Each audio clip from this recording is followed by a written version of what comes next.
IMF ने वफाकी हुकूमत से मुतालबा किया है कि पेट्रोल पर 18% सेल्स टैक्स लगाया जाए। पेट्रोल समेत तमाम अशिया पर सेल्स टैक्स की छूट खत्म की जाए।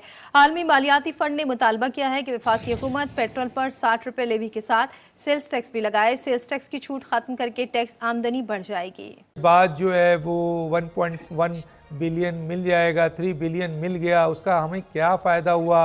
और 8 बिलियन हम मांगने जा रहे हैं। उससे पहले जो बजट है उसके सिलसिले में आईएमएफ ने बाज़ाब्ता हुकूमत पाकिस्तान को कुछ चीज़ों को कंसीडर करने या उस पर काम करने के लिए कहा है। आईएमएफ की जानब से किया जाने वाला अनकरीब एक और जुल्म वो हुकूमत पाकिस्तान को मजबूर कर रहा है कि वो पेट्रोलियम प्रोडक्ट्स पर लागू की जाने वाली पेट्रोलियम डेवलपमेंट लेवी को बढ़ाए। 23 प्रोग्राम तो हम कर चुके हैं। 1950 में हम मेंबर बने थे आईएमएफ के, और 1950 और आज के दरमियान 23 प्रोग्राम हो चुके हैं।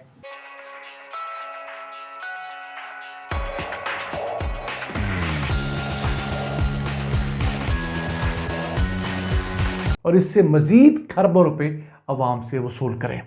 इस वक्त मुल्क में जितनी भी पेट्रोलियम प्रोडक्ट्स बिक रही हैं उनके ऊपर पेट्रोलियम डेवलपमेंट लेवी नाम का एक टैक्स है 60 रुपये फी लीटर। उसे बढ़ाकर 100 रुपया फी लीटर करने की तजवीज़ की गई है और इससे मजीद खरबों रुपया आवाम की जेब से निकलकर हुकूमत के पास आएगा। इससे जो महंगाई का सैलाब आएगा उसका जिक्र आईएमएफ को ना करना था, ना वो करेगा, लेकिन आवाम के ऊपर ये एक बहुत बड़ा बम फूटने जा रहा है। वैसे गुज़िश्ता साल हुकूमत ने जब रवा मालिकी साल का बजट दिया था तो पेट्रोलियम डेवलपमेंट लेवी की मद में 869 अरब रुपए रखे थे कि इतने पैसे हुकूमत पेट्रोलियम डेवलपमेंट लेवी की मद में, टैक्स की मद में कलेक्ट कर लेगी। फिर जब देखा कि आलमी मार्केट में पेट्रोल डीजल की प्राइसेस ज़्यादा कम हुई हैं तो हुकूमत ने थोड़ी सी प्राइसेस कम की और थोड़ा टैक्स बढ़ाकर इस लेवी को मजीद बढ़ाया। तो जो टारगेट पहले 869 अरब रुपए एक साल का था वो बढ़ाकर 920 अरब रुपए किया गया इसी मालियाती साल के लिए। और अब लग रहा है कि इसकी बजाय 950 अरब रुपए सिर्फ पेट्रोलियम डेवलपमेंट लेवी की मद में हुकूमत हम लोगों से वसूल करेगी। तैयार है कि आईएमएफ से एक बड़ी रकम का कर्जा ले, जिसमें अमेरिका बहुत ज़्यादा सपोर्ट कर रहा है। उसके अपने मफादात हैं कि वो पाकिस्तान लाजमत वो कर्जा दे और ले, और आईएमएफ को भी वो कहेगा कि आप हमें कर्जा दें। मगर जो परेशानी की बात है वो ये है कि मौजूदा हुकूमत ने इस कर्जे के लिए जो शराइत, इनकी अपनी हिकमत अमली है, वो वही है जो 1988 से अब तक आईएमएफ के जो 15 प्रोग्राम हुए वो 15 के 15 जो है वो नाकाम रहे, लेकिन उसी हिकमत अमली के तहत ये कर रहे हैं। और अगर मैं आपको रिकॉर्ड पे बताऊं कि अब ये जो प्रोग्राम होगा 24वां होगा, लेकिन अगर ये 3 साल का होता है तो शायद ये बिल्कुल वाज़ह तौर पर नज़र आ रहा है कि हम आईएमएफ के 25वें प्रोग्राम में भी जाएंगे। और उस वक्त तक मईशत की मज़ीद खोखली हो चुकी होगी, मईशत की हालत मज़ीद ख़राब हो चुकी होगी, और अमेरिका और इस वक्त जो चीन के साथ तवाज़ुन है, जो अमेरिका खुद चाहता है कि हम चीन के साथ भी ताल्लुकात रखें, क्योंकि अमेरिका अकेला हमें नहीं बचा सकता, बिल्कुल वाज़ेह है, ना आईएमएफ बचा सकता है जब तक चीन साथ ना हो।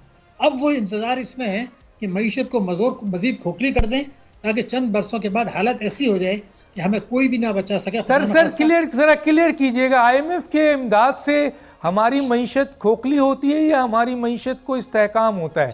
आज ज़रा बताएं सर, क्योंकि मैं कंफ्यूज हो गया।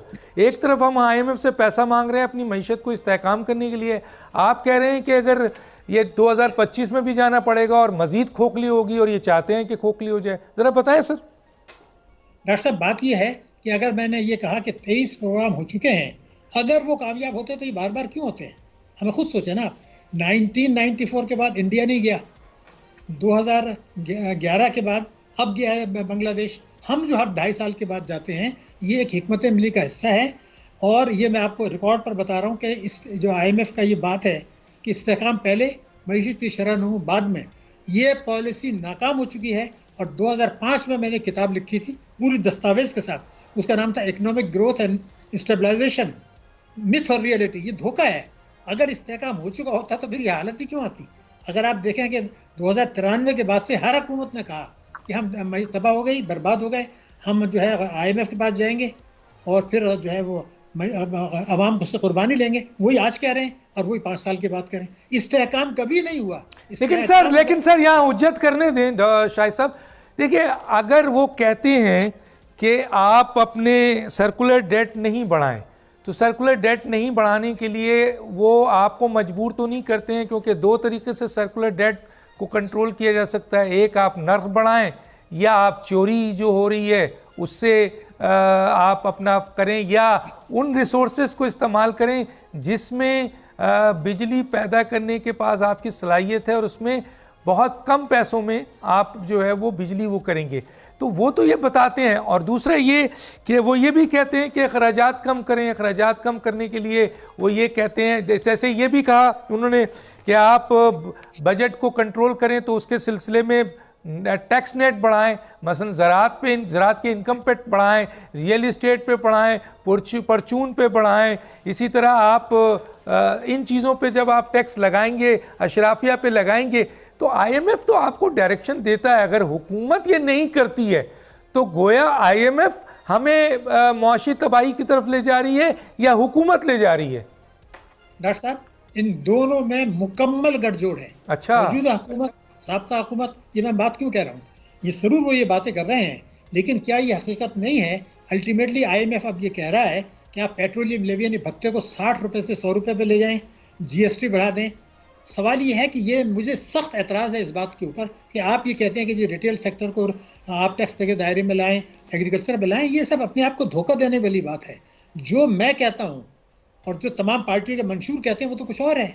वो ये कहते हैं कि वफाक और सूबे एक मुकर्ररा आमदनी से ज़्यादा जो भी जिसकी आमदनी है वो टैक्स दे दे। आप ये क्यों कहते हैं मुझे रिटेल चाहिए, एग्रीकल्चर चाहिए? मसलन आज मैं ये कहता हूँ 10 लाख रुपया सालाना से ज़्यादा जिस किसी की भी आमदनी पाकिस्तान में है, कहीं से भी है, उसको इनकम टैक्स देना होगा और हुकूमत को लेना होगा। हम लेने के लिए तैयार नहीं है, कानून साजी के लिए तैयार नहीं है।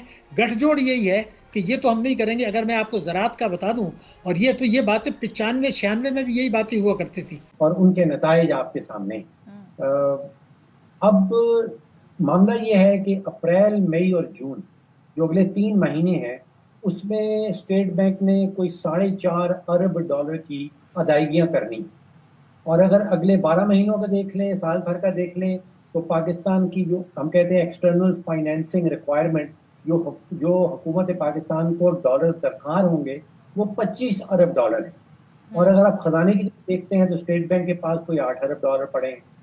तो IMF के पास जाना तो हमारी मजबूरी है, उसके अलावा कोई रास्ता नहीं है।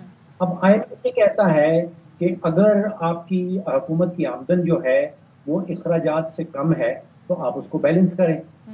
अब हमारे यहाँ ये है कि इस साल जो हुकूमत की आमदन है वो लगभग 8,000 या 9,000 अरब कम है। उसकी अखराजात ज़्यादा हैं और आमदन कम है। अब IMF कहता है कि आप मज़ीद टैक्स लगाएं और ये जो गैप है उसके दरमियान फासला है उसको पुर करें। और दूसरी बड़ी शर्त है तवानाई के हवाले से, वो गैस और बिजली के हवाले से।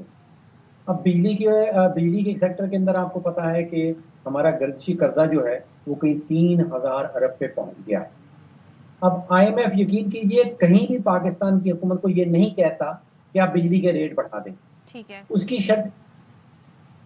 शर्त ये होती है कि आप जो खसारा कर रहे हैं, जो गर्दिशी खसारा है, उसमें इजाफा जो है उसको जीरो कर दें, मजीद इजाफा न करें। अब हुकूमत के पास चॉइस रह जाती है कि या तो वो चोरी के ऊपर काबू पाएं, वो वसूलियां बढ़ाएं, और अगर ये दोनों काम नहीं कर सकते तो फिर उनको टैरिफ बढ़ाना पड़ जाता है।